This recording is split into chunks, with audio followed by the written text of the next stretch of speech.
Hi friends, welcome to a new video from English with SC. നാം ഇപ്പോൾ പുതിയ ക്ലാസ്സുകൾ അതായത് ഇംഗ്ലീഷ് വളരെ തുടക്കമായിട്ട് മാത്രമുള്ളവർക്കുള്ള ക്ലാസ്സുകളാണ് ഇപ്പോൾ കഴിഞ്ഞുകൊണ്ടിരിക്കുന്നത്. അപ്പോൾ കഴിഞ്ഞ കുറച്ച് ക്ലാസ്സുകളായി നാം ഇപ്പോൾ നടക്കുന്ന അല്ലെങ്കിൽ ഇന്ന് നടക്കുന്ന പ്രസൻറ്റിലെ കാര്യങ്ങൾ എങ്ങനെയാണ് എളുപ്പത്തിൽ സംസാരിക്കാൻ പഠിക്കുന്നത് എന്ന ട്രിക്സ് ആൻഡ് ടിപ്സ് ഉൾപ്പെടുത്തിയ ക്ലാസ്സുകളാണ് ഇപ്പം നടന്നുകൊണ്ടിരുന്നത്. അതായത് ഇപ്പോൾ നടക്കുന്നു എന്നതും ഇപ്പോൾ നടന്നുകൊണ്ടിരിക്കുന്നു എന്നതും നടന്നിട്ടുണ്ട് എന്നതുമായ കാര്യങ്ങളാണ് നമ്മൾ പഠിച്ചുകൊണ്ടിരുന്നത് അല്ലേ. അപ്പോൾ ഇനി നമുക്ക് പുതിയ ഒരു ക്ലാസ്സിലേക്ക് കടക്കാം. അതായത് നാം ഇന്ന് ഇപ്പോൾ എന്നതിന് പകരം ഇന്നലെ അല്ലെങ്കിൽ മുൻപ് എന്ന കാര്യങ്ങൾ എങ്ങനെയാണ് പറയുന്നതെന്ന് നമുക്ക് നോക്കാം. അപ്പോൾ നിങ്ങൾക്കറിയാം, ഇംഗ്ലീഷ് കോൺവെർസേഷൻ ചെയ്യുന്നതിന് നമുക്ക് കുറേ കാര്യങ്ങൾ അറിഞ്ഞിരിക്കേണ്ടതുണ്ട് അല്ലേ. അപ്പോൾ ആദ്യത്തെ ക്ലാസ്സുകൾ, ഈ സീരീസിലെ ആദ്യത്തെ ക്ലാസ്സുകളിൽ വളരെ വ്യക്തമായി നാം പഠിച്ചിരിക്കേണ്ട, മനസ്സിലാക്കിയിരിക്കേണ്ട വാചകങ്ങൾ പഠിപ്പിച്ചിട്ടുണ്ട്. അപ്പോൾ ആ വീഡിയോകൾ കണ്ടിട്ടില്ലാത്തവർ അതൊക്കെ ഒന്ന് വാച്ച് ചെയ്ത്, അത് ആദ്യമായി കാണുന്നവരാണെങ്കിൽ സബ്സ്ക്രൈബ് ചെയ്യുക, ഒപ്പം തന്നെ like, share and comment. Okay, അപ്പോൾ നമുക്ക് ക്ലാസ്സിലേക്ക് കടക്കാം. അപ്പോൾ ഇന്ന് നമ്മൾ കഴിഞ്ഞ കാര്യങ്ങൾ, അതായത് ഞാൻ അമ്മയെ സഹായിക്കുന്നു എന്നത് എങ്ങനെയാണ് നാം പറഞ്ഞത്? ഐ ഹെൽപ്പ് മൈ മദർ അല്ലേ. എന്നാൽ ഞാൻ എൻ്റെ അമ്മയെ സഹായിച്ചു കൊണ്ടിരിക്കുകയാണെന്നാണെങ്കിലോ, I am helping my mother. ഞാൻ സഹായിച്ചിട്ടുണ്ട് എന്നാണെങ്കിലോ, I have helped my mother. അപ്പം ഈ 3 രീതിയിലുള്ള 4 വ്യത്യസ്തങ്ങളായ രീതികളാണ് ഉള്ളത്. പക്ഷേ നമുക്ക് എപ്പോഴും സംസാര ഭാഷയിൽ ആവശ്യമുള്ള ആ പ്രധാനപ്പെട്ട 3 ഫോമുകളാണ് നാം പഠിച്ചത്.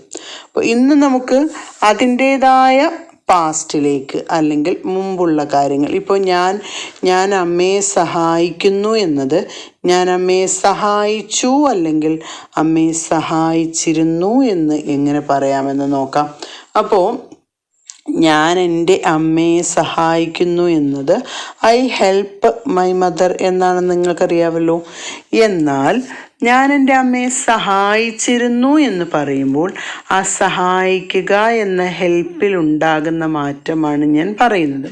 അതിനായി നമ്മൾ സഹായിക്കുന്നു എന്ന് പറയുമ്പോൾ അവിടെ ഹെൽപ്പ് മൈ മദർ എന്ന് പറയുമ്പോൾ സഹായിച്ചിരുന്നു എന്നതിലേക്ക് അതിനെ മാറ്റുമ്പോൾ ഈ ഹെൽപ്പിനോടൊപ്പം നമ്മൾ ഡിഡ് എന്ന ഓക്സിലറി വെർബ് ആഡ് ചെയ്യണം. നിങ്ങൾക്ക് എല്ലാവർക്കും അറിയാം, ഡിഡിനോടൊപ്പം ഹെൽപ്പ് ചേരുമ്പോൾ അത് എന്തായി മാറുന്നു? ഹെൽപ്ഡ് ആയി മാറുന്നു അല്ലേ. ഹെൽപ്ഡ്. അപ്പം ഞാൻ എൻ്റെ അമ്മയെ സഹായിച്ചിരുന്നു അല്ലെങ്കിൽ സഹായിച്ചിരുന്നു അല്ലെങ്കിൽ സഹായിച്ചു എന്ന് പറയുമ്പോൾ എന്താവും? I helped my mother. അപ്പോൾ ഇവിടെ ഈ ഹെൽപ്പ് എന്ന് പറയുന്ന വെർബിനോടൊപ്പം ഡിഡ് ചേർത്തപ്പോൾ അത് മുമ്പത്തെ കാര്യമായി മാറിയല്ലേ. അപ്പോൾ ഇങ്ങനെ തന്നെയാണ് ഓരോന്നും. ഞാൻ ഇംഗ്ലീഷ് പഠിച്ചിരുന്നു അല്ലെങ്കിൽ ഇംഗ്ലീഷ് പഠിച്ചു. I studied English. അവൻ ഇംഗ്ലീഷ് പഠിച്ചു അല്ലെങ്കിൽ അവൻ ഇംഗ്ലീഷ് പഠിച്ചിരുന്നു. He studied English. അവർ ഇംഗ്ലീഷ് പഠിച്ചിരുന്നു. They studied English. നീ ഇംഗ്ലീഷ് പഠിച്ചിരുന്നു. യു സ്റ്റഡീഡ് ഇംഗ്ലീഷ് അല്ലേ. അപ്പോൾ ഇവിടെ മനസ്സിലാക്കേണ്ടുന്നത്, ഏതെങ്കിലും ഒരു കാര്യം നടന്നിരുന്നു അല്ലെങ്കിൽ നടന്നു എന്ന് പറയാനായി നാം ആ സെൻറ്റൻസിൽ ഏതാണോ വെർബ് വേണ്ടത് അതിനോടൊപ്പം നമ്മൾ ഡിഡ് ആഡ് ചെയ്യുന്നു. ഡിഡ് ആഡ് ചെയ്യുമ്പോൾ എല്ലാ സെൻറ്റൻസിലും അല്ലെങ്കിൽ എല്ലാ വേർഡിലും ഒരുപോലെ അല്ല വരുന്നത് എന്ന ഒരു കാര്യം നിങ്ങൾ മനസ്സിലാക്കുക. കാരണം ഹെൽപ്പിനോടൊപ്പം ഡിഡ് ചേർത്താൽ ഹെൽപ്ഡ്, അത് മുമ്പേ പറഞ്ഞു. Walk walked. Okay. Then study studied. ഇപ്പം സ്റ്റഡി പഠിക്കുന്നു എന്നുള്ളത് പഠിച്ചിരുന്നു എന്നാകുമ്പോൾ സ്റ്റഡീഡ് എന്നാവും. എന്നാൽ ടീച്ചോ, കഴിഞ്ഞ ക്ലാസ്സിൽ ഞാൻ പറഞ്ഞിരുന്നു, ടീച്ച് എന്നതിനോടൊപ്പം ഡിഡ് ചേർക്കുമ്പോൾ എന്താവും? അത് ടോട്ടായി മാറുന്നു. ഓക്കെ. TAUGHT ടോട്ടായി മാറുന്നു. അപ്പം ഡിഡ് പ്ലസ് ടീച്ച് ഏതാണ്? ടോട്ടാണ്. എന്നാൽ did plus read, READ read, അതും ഡിഡ് പ്ലസ് റീഡ് എന്ന് പറയുമ്പോൾ റെഡ്, READ തന്നെയാണ് സ്പെല്ലിങ്, നമ്മൾ പ്രൊനൗൺസ് ചെയ്യുന്നത് റെഡ് എന്നാണ്. എന്നാൽ ഡിഡ് പ്ലസ് റൈറ്റ്, ഡിഡിനോടൊപ്പം റൈറ്റ് ചേരുമ്പോൾ റോട്ടായി മാറുന്നു. Okay. Did plus study, studied. Did plus eat, ഏറ്റ്, ATE, ഏറ്റ്. അതായത് കഴിക്കുന്നു എന്നുള്ളത് കഴിച്ചിരുന്നു അല്ലെങ്കിൽ കഴിച്ചു എന്നാവുന്നു. ഓക്കെ. അപ്പോൾ ഇങ്ങനെ പല വെർബുകൾക്കും പല രീതിയിലാണ് ഡിഡ് ആഡ് ചെയ്യുമ്പോൾ വരുന്ന മാറ്റം. ബ്രിങ് ആണെങ്കിൽ അത് ബ്രോട്ടായി മാറുന്നു. ഓക്കെ. അപ്പോൾ ഒന്ന് നോക്കൂ, ഞാൻ ഇംഗ്ലീഷ് പഠിക്കുന്നു എന്നുള്ളത് നമ്മൾ എങ്ങനെയാണ് പഠിച്ചത്? I study English.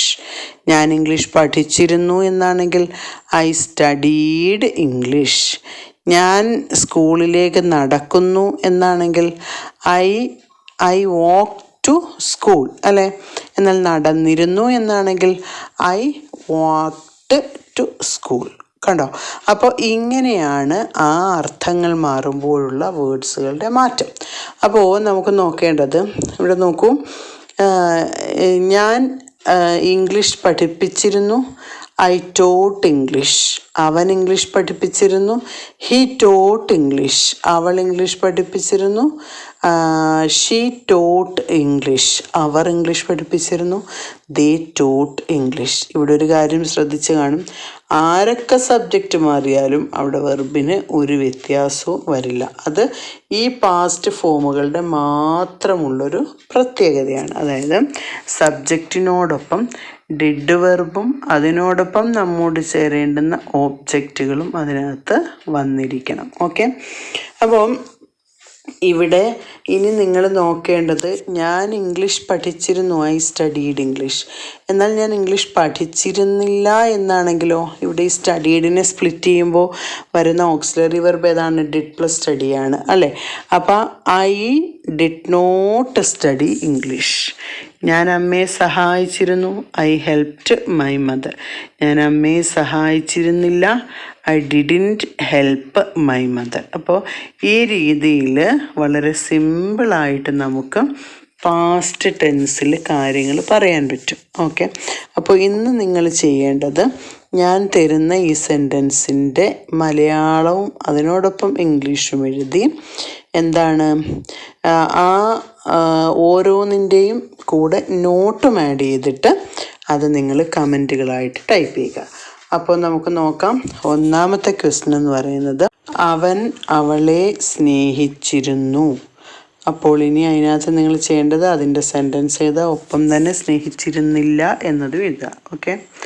അവർ ഇംഗ്ലീഷ് പഠിച്ചിരുന്നു അല്ലെങ്കിൽ ഇംഗ്ലീഷ് പഠിച്ചു.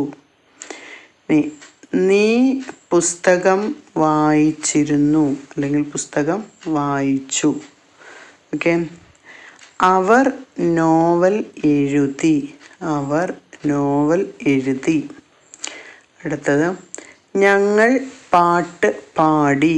ഞങ്ങൾ പാട്ട് പാടി. അപ്പോൾ ഈ ക്വസ്റ്റ്യനുകളെന്ന് പറയുന്നത് വളരെ സിമ്പിളായി പറഞ്ഞതാണ്.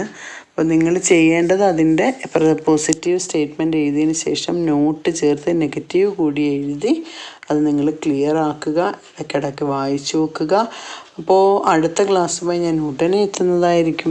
Thank you for watching. Signing of.